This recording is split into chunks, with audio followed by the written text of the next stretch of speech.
売れます。এর অর্থ হল বিক্রি হয়। この本はよく売れます。এই বইটি ভালো বিক্রি হয়। 踊ります。 এর অর্থ হল নাচা। 祭りで踊ります。আমি উৎসবে নাচি। 噛みます。 এর অর্থ হল কামড়ানো। 犬が手を噛みます。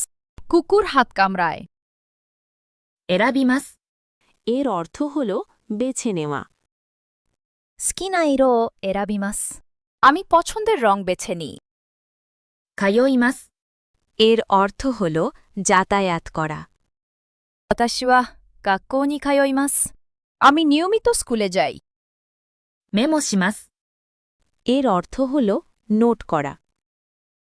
先生の話をメモします。আমি শিক্ষকের কথা নোট করি। 真面目。 এর অর্থ হল সিরিয়াস বা পরিশ্রমী। 彼は真面目です。সে খুব পরিশ্রমী। 熱心。 এর অর্থ হল উৎসাহী বা আন্তরিক। 彼は勉強に熱心です。সে পড়াশোনার ব্যাপারে খুব উৎসাহী। 偉い。 এর অর্থ হল মহান। 先生は本当に偉いです。শিক্ষক সত্যি মহান। ちょうどいい。 এর অর্থ হল ঠিক মতো। この服はちょうどいいです。এই কাপড়টি ঠিক মতো ফিট হয়। 景色。 এর অর্থ হল দৃশ্য।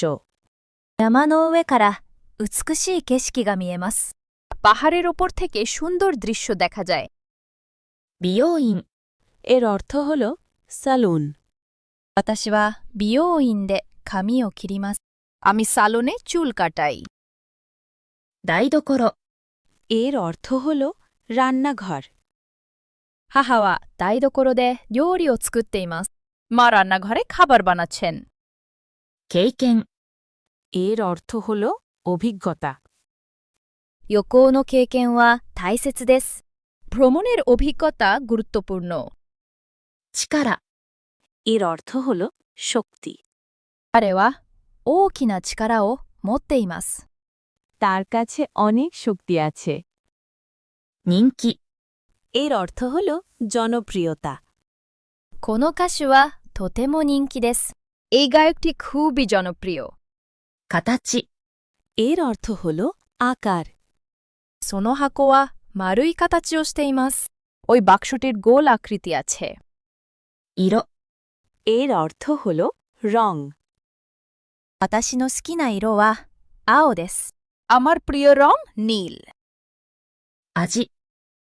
এর অর্থ হল স্বাদ। このスープはとても美味しい味がします。এই স্যুপের স্বাদ খুবই ভালো। ガム。 এর অর্থ হল চুইংগাম।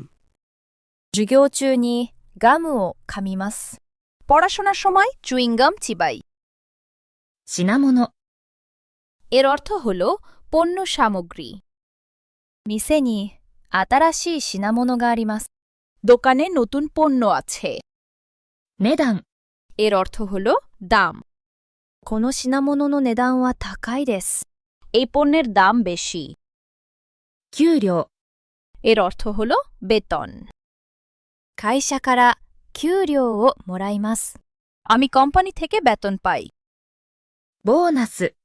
এর অর্থ হল বোনাস। 今年のボーナスは高いです。এবছরের বোনাস বেশি। 番組。 এর অর্থ হল অনুষ্ঠান। 毎週日曜日にテレビ番組を見ます。আমি প্রতি রবিবার টিভি অনুষ্ঠান দেখি। ドラマ。 এর অর্থ হল নাটক। 毎晩ドラマを見ます。আমি প্রতি রাতে নাটক দেখি।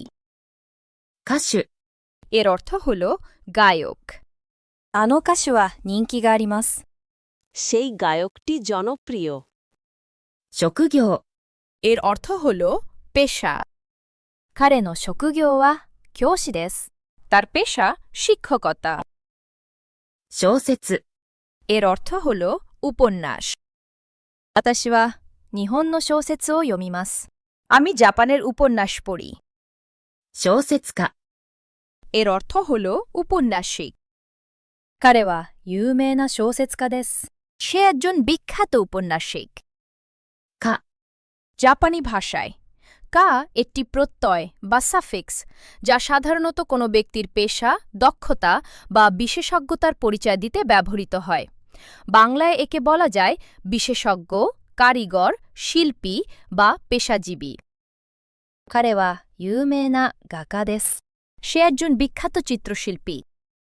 き、 জাপানি ভাষায় কি একটি প্রত্যয় বা সাফিক্স যা সাধারণত যন্ত্র, মেশিন বা কোনো কার্যকরী যান্ত্রিক বস্তু বোঝাতে ব্যবহৃত হয়।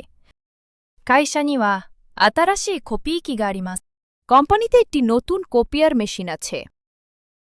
息子、 এর অর্থ হল পুত্র।